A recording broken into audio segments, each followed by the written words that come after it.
I always feel like that's a huge one for me, especially because whatever we do, we're talking and communicating to our dog. Sometimes we have zero idea what we are saying to them, but they always know. So in a, relaxed, atmosphere like this, you're just down at the beach, you're just swimming, no big deal. It's nice. Nobody needs to be, being intentional or super mindful. Water work, when we're there, we're just, especially as for group training, it's really important to be intentional. You're not doing it for very long because it's hard. It's hard for the person. It's a lot of work, for us to, figure out what they need, how to, tell them what we need and how we can work together. So when we're going to do a couple little practices, and just in the next month or so until our next one, I just want you guys to just start feeling like when you're doing just something little, kind of go, wow, okay, how can I be more intentional about all of it? What is the more intentional? So, and you'll find that it's a lot harder sometimes than we think. Amy has been one of my culprits of me. I stand up straight. Do this, do that. Okay, when I say those things, I'm not being mean. It just, sometimes we forget. And we all need recommendations and reminders that, what we're doing. So, when we're leaning over a dog like this, like they come up, oh, we're just a baby. They're like, yes, we are. Yes, we are. Or some are going to be like, whoa, that's a lot of person coming at me. So either way, that leaning forward over them could go either way. It's not a very intentional thing to get them to bring something to you and hand it to you and be professional about it, if we might say. So, it's just little things like that. So, even when you're having them just do a sit, all of a sudden it's like, have my little birdie light bulb on your shoulder and go, oh, I'm going to be intentional about this, and just make your body language different. I use my hands a lot, as you see. I talk a lot, say a lot of unnecessary words, I'm sure. But when I'm water training, you don't do that.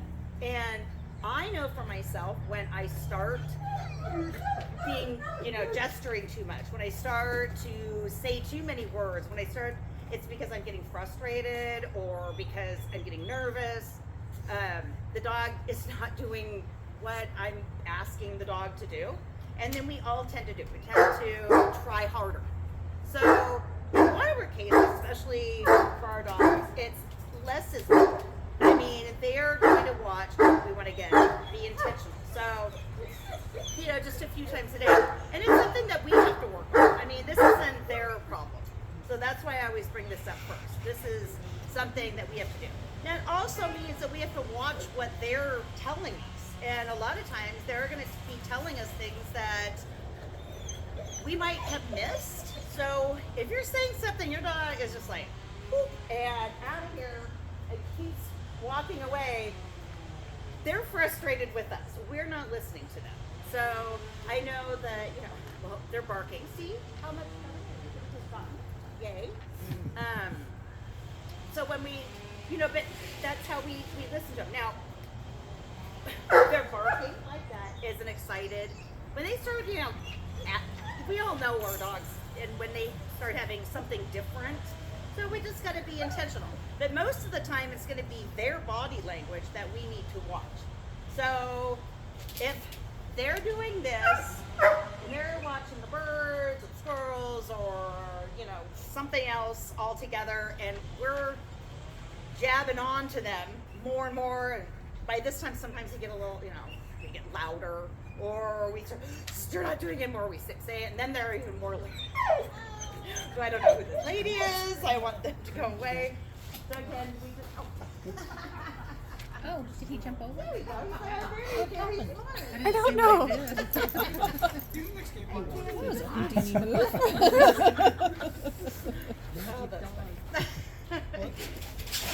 This is another reason why, You're good that you have the soft crate. See, a couple of my dogs were able to do soft crates, but I've learned the hard way. But in times like this, I don't get to travel around with a soft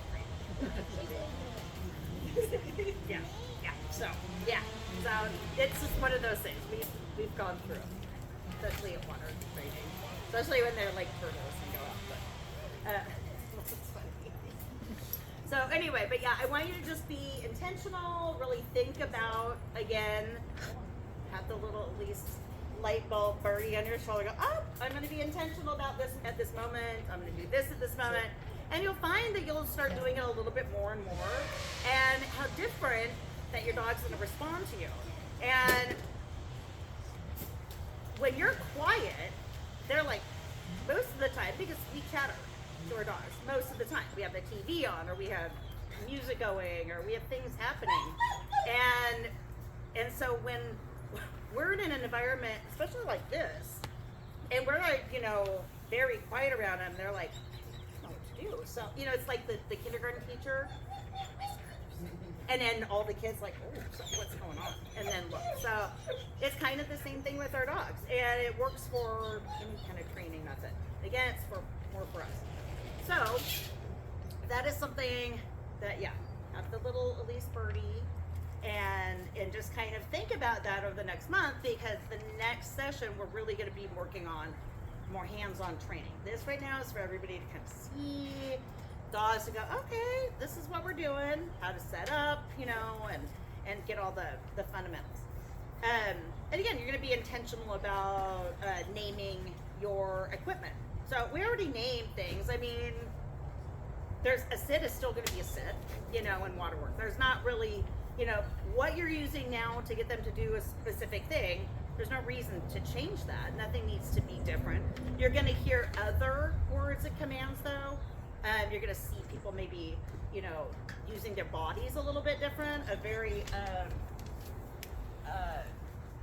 what a lot of people do when a dog is out in the water, it's arms up, because you want the dog to be looking up at you, not down at the shore. A lot of body language, a lot of movement. Again, that's why you have to be intentional. If you're just doing this on the shore and they're out there, they can't hear you very well, and they're like, do I go with that? What do I, where am I? What am I doing? So you'll see a lot of, straight up, very intentional. It's so hard for me to keep my hands down.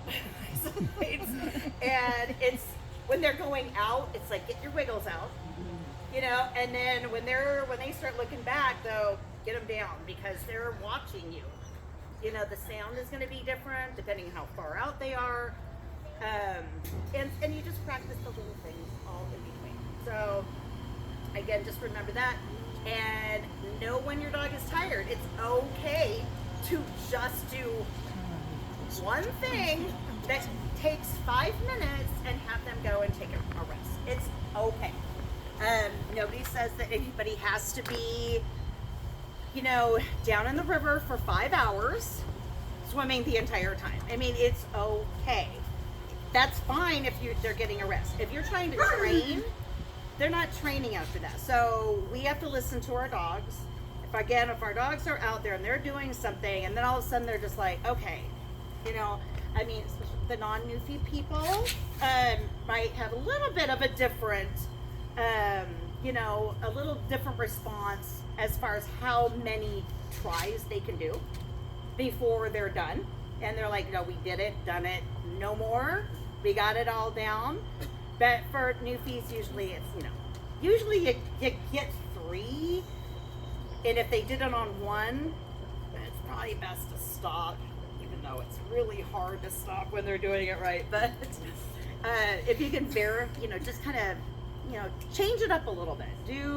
Throw a bumper a different direction to do the same thing. So again, sneaky training when it comes to things like that. Again, just be intentional and keep it short, because it's hard. It is. It's exhausting. So if we're in a 2-hour group training, we're on the whole time. They get to have their rest, and that's fine. We're pretty much on the whole time. It's exhausting. So give yourself a break too. It's okay to go, whew, I'm getting frustrated. I need to walk away. I need to think about something else and come back again, be intentional. So I think it makes it a lot more fun, for everything. So, and basically it's, again, like we're talking about the commands, it's the same skills. It's your basic skills. You're going to be teaching a little bit extra.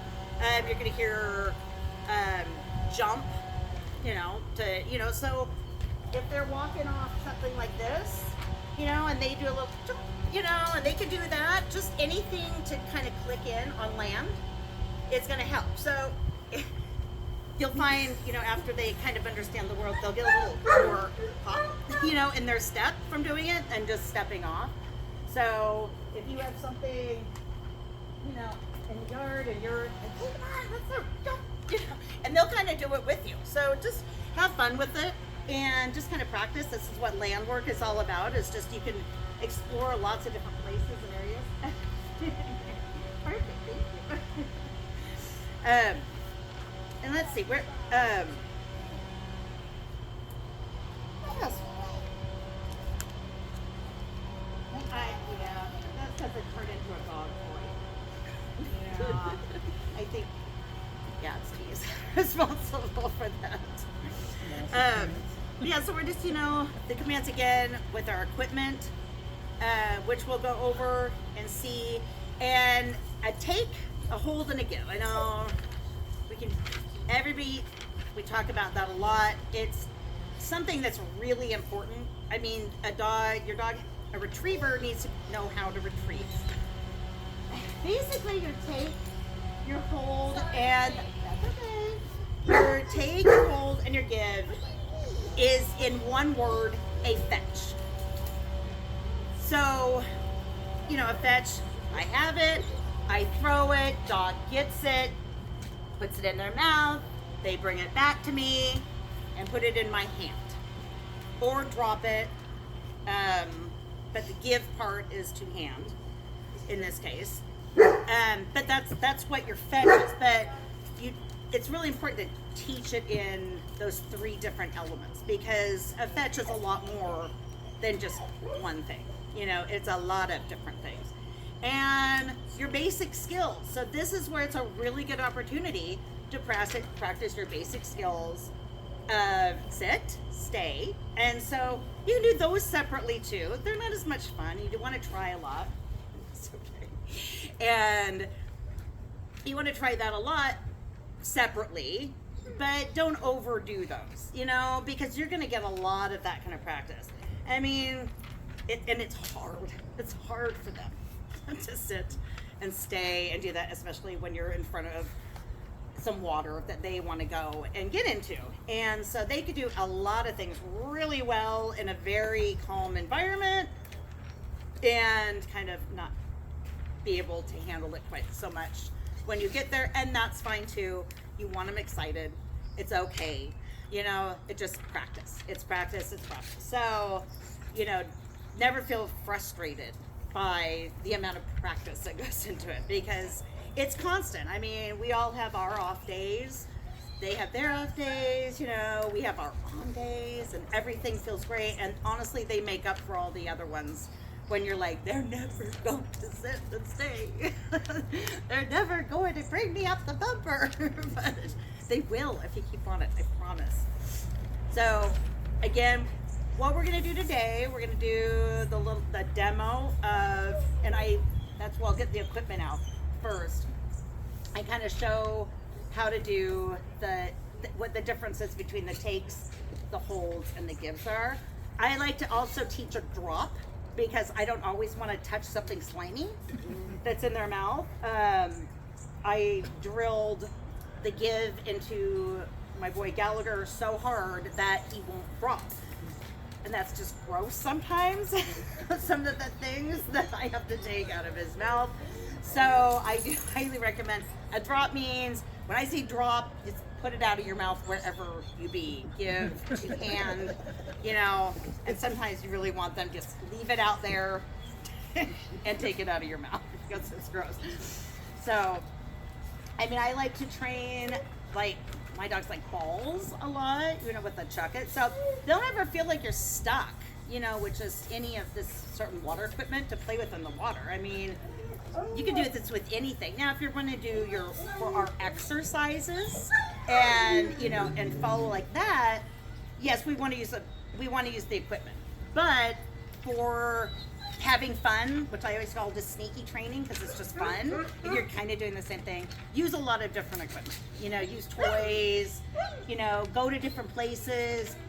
Don't expect a lot, maybe expect one great thing and then relax, and just have fun, because that's, again, how you're gonna, that's what teams do. They meet, they like us, we're gonna, group effort, we have fun, we hang out, get to know each other, we're more relaxed, and, and then it all seems to go a lot smoother after. So when we get to the water, this will all make a lot more sense. And then you'll see what I mean, especially for the ones that have not been into that group atmosphere, and there is a lot of distractions. So kids and ducks and squirrels and more kids and food and ducks and squirrels and water and just water. So this is really great that everybody's, they've calmed down. I can't say that will completely happen, anywhere else. Leska knows. I can't ever attest to my dogs ever being quiet at the water, so, but this is a good thing. But I think what we'll do is, everybody's good here. Why don't we get the equipment? Amy, do you want to bring over the equipment? I'll just do it over here, since it's that direction.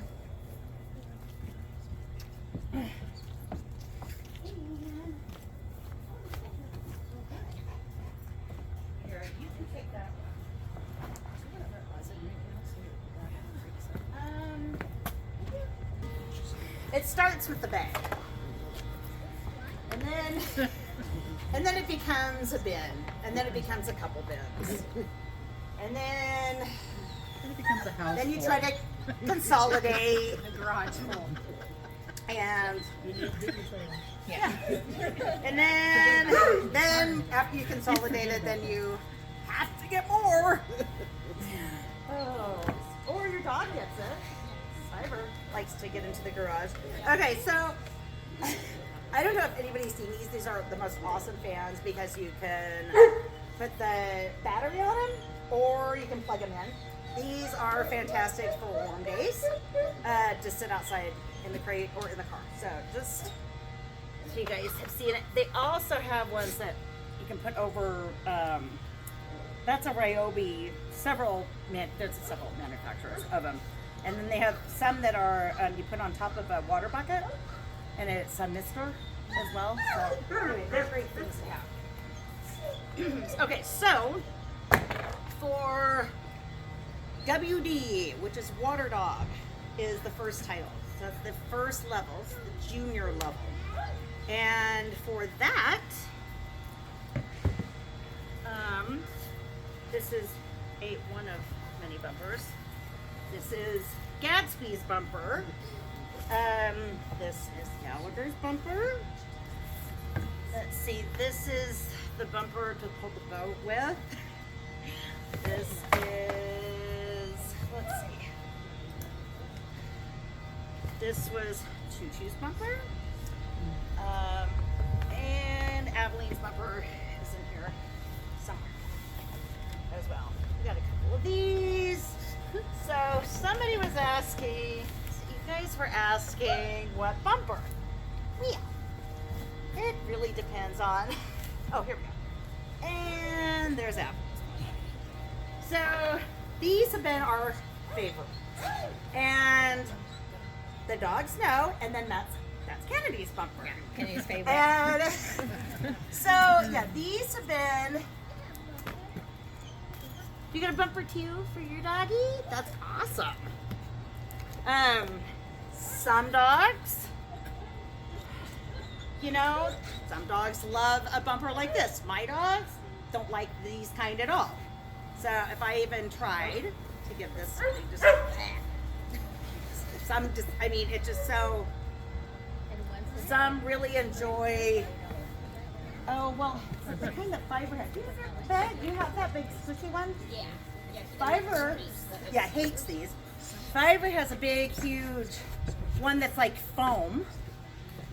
And it just really depends on the dog, so when you're asking, I'm like, yeah, you're probably gonna go through a few. I mean, you're lucky if you find the right one the first time, is an awesome thing. So these are the Katie's bumpers. I do really like this. This is the rough wear. So for a test, we don't use squeaky. For if you have a puppy or a dog that you're trying to get to enjoy a bumper or a toy and they're just, they're like not quite getting the whole bumper part of it. A squeaky's fine, but by the time you get to the water, it's another distraction that isn't really needed. I mean, once they've figured out a bumper and once they've gone into the water and they understand the fun part of all of it, it's their fun thing that they do. I know. See? Okay. He loves this one. Yeah, he loves that. But usually for the poles, he's broke those. Yeah. So I'll have him retrieve these, but then this is the pole. Yeah. Likes the So that's the plastic. he likes the big giant plastic. So this one's like a foam. Okay. So, As you can see, he loves it. yes. So those are. We just leave them right here. It's not kind So I guess touchy feelies. I guess the point to that is if your dog is not liking one, try something different. Yeah. There's lots there's of options. colors, textures, sizes. Gallagher loves these huge, big ones. So does Fiverr. So there's no one for the test. When you do the WD test, it's whatever you bring. yes, that is that doesn't have a squeaky. Okay. So that's why it's like, well, if you can wean them off of a squeaky. Like Katie's bumpers, these are great ones because they do make them with a squeak inside for little puppies. And that's awesome. And then it's still that same feel though in their mouth. This one has got waterlogged, and then it gets so anyway. They're just we've gone through many, and then it's the color, and then it's like if you don't get the same color, then anyway. There's too many dogs in the house at one water practice. Can they see certain colors more easily? Honestly, they see black and darker colors a lot more easy. Yellow is a great one. It's the black ones because you see them all the time. That's what they use for duck hunting, I believe, for the retrievers. They're white and black, and it's because the black will soak in all the sun, and the white reflects it. So the sun, it actually, for a dog, they see it more as a gray thing, which is better. In the water, the reason why they have, if you get what they like, they smell it. And again, whatever, we'll touch on this more on the next time, but it's the trust factor. There's a point where they can't see where it goes. And some of the exercises require you to put something out there where they don't know where it's at, and they have to go find it. And that's one of the things that we'll be working on is to find it, because that's trust. That's just, that's really just a lot of trust between you and your teammate. Your teammate says, okay, she says something is out there, and they trust that there's something out there. And sometimes that means throwing a rock to pointing it out more. But so, let's see. Oh, you know what? Oh no, it's in there. So the water dog. So they'll also, no, I should say too. So any of this, whatever they're using, mostly for the WD part of the test, they're also going to use for the 2 subsequent tests or levels after as well, just in a different way. So they get a little and progressively harder as the exercises do. So then boat cushion and life jacket, these are not for us. Okay, These are for the dog. Again, we use them for, let's see, they don't use these in WRDX, but they do in WD and WRD, which is Water Rescue Dog. That's the second title, the senior level. So these are really important ones too, because, you know, they are incorporated a lot. They're part of the testing.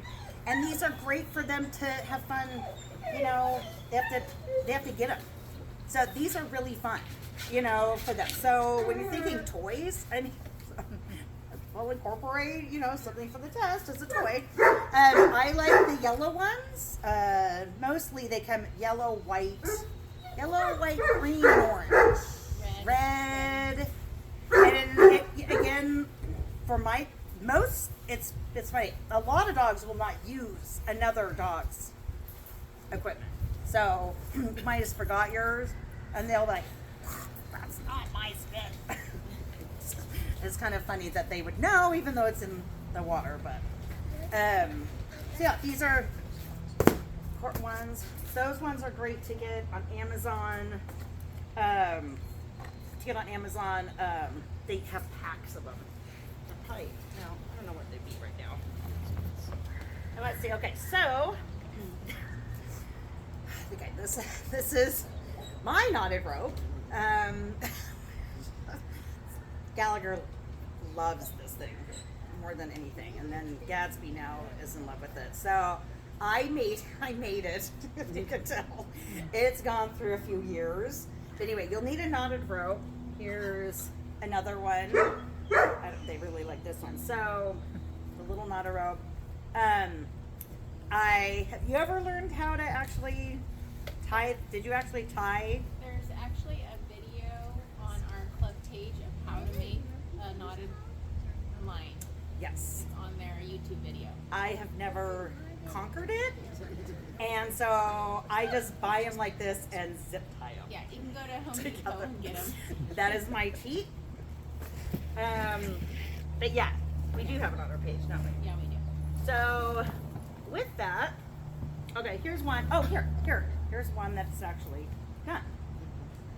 That's what they're supposed to look like. It's actually Edie's old one. So you get them in for WRD to they have to use the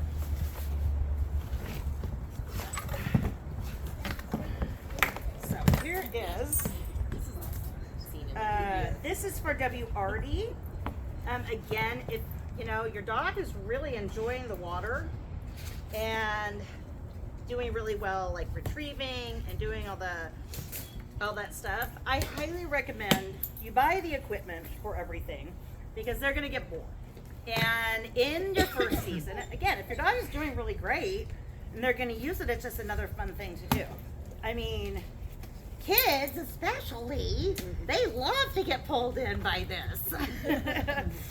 My kids have said it lots of times. Yeah. Now, at least in the water test regs that you send out to everybody, they will have your list of equipment. So if you're trying to remember all this now, you go down the list there and get your equipment. Yeah, thanks for reminding. Yeah. Yeah, you get a shorter rope, because this is, well, when you're practicing for like take a line, again, if you've read all the instructions or the rules and regs, that's one of, it's nice to practice with a shorter line than 75 feet. It gets a little messy when you're just trying to practice. But I was going to say, there's lots of different kinds of ropes and things. My other new one to practice, because again, you can't ever have too many ropes. Too many ropes, new things. These are always, got this one for this season. My blow up little boat.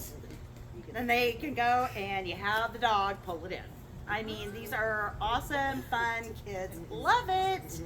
I suggest don't do it like I did on the grass, because it will pop. So that happened, in about 2 seconds. And then we had to just use it deflated on the grass. But these are perfect. I mean, I think I got this for like $10 on Amazon on a sale. So you know, anything like this, have them pull everything in. So, you know, even if you're not going to do, if you're not going to ever test, you're not going to do any of that stuff. Our dogs are meant to pull, and we want them to pull, so let them do it where it's appropriate. And so, again, this is really fun. And then, so like, you know, just toys. These just, you know, little chuckets, little fun thing. This is an underwater retrieve toy. Oh, you have your thing? So this is an underwater retrieve toy. It does sink. That's for a WRD2, but that's a great one to start puppies on right away. Any dog, because it gets them, their faces used to going into the water, so that when they are in the water swimming, they're used to it. There's a couple homemade options. A plastic ball, you put weights in it, or make out of PVC with holes in it and the water sinks it. Or they sell these splunkies online too. They're kind of hard to find now, but they work great too. You want lots of surfaces where they can grab because it'll be underwater. If you have a link for the blue rubber one. Yes. Either one of those. Okay. Splunky. This one's just homemade, but I can send you that too. This is called, I can't remember what it's called. It's on Amazon. It's on Amazon. If you do water toys. Yeah, just water toys.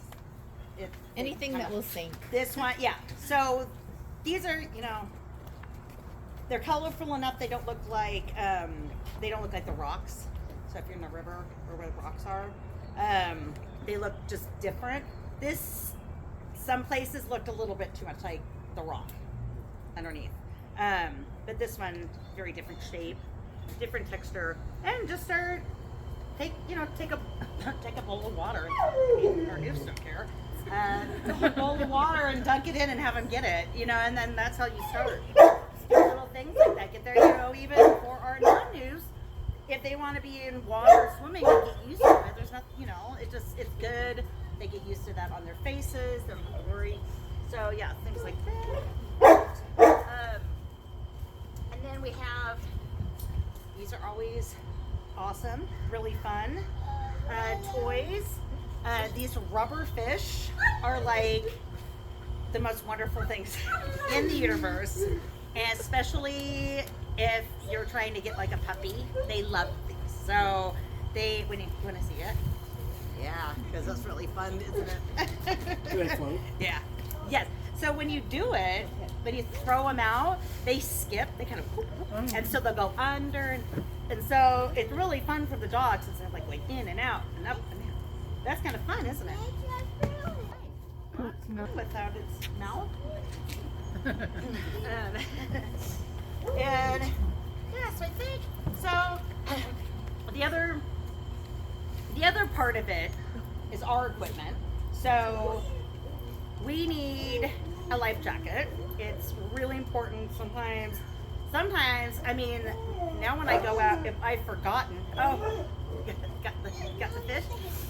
Sometimes when I have forgotten and I go out to do something in the water and I don't have my life jacket on, it's like, it's really hard to be in there with your dog and try to stay up and floating around on your own, and it can be very dangerous. We know what that's like.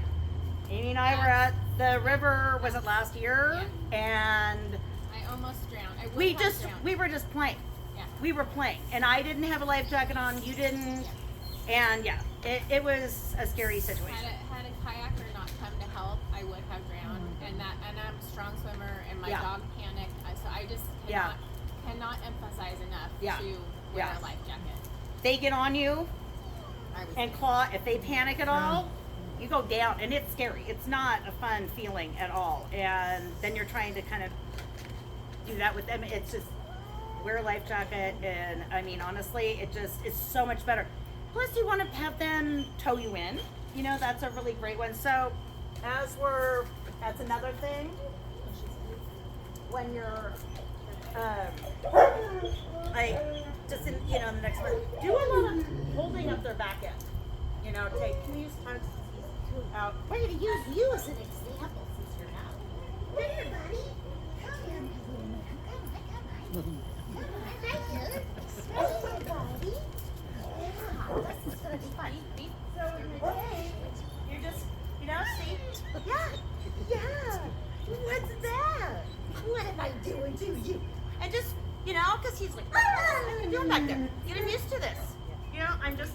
kind of taking like this, you know, just hi. Yes, I got your butt. Scratches? Yes, I got your butt. Yes, I do. Yes, you do. So do a little touching. Get back here. Touch. Hold onto their tail. Pull on it a little bit because that's what you're going to hold on to. So yeah, just feel. Thank you, buddy.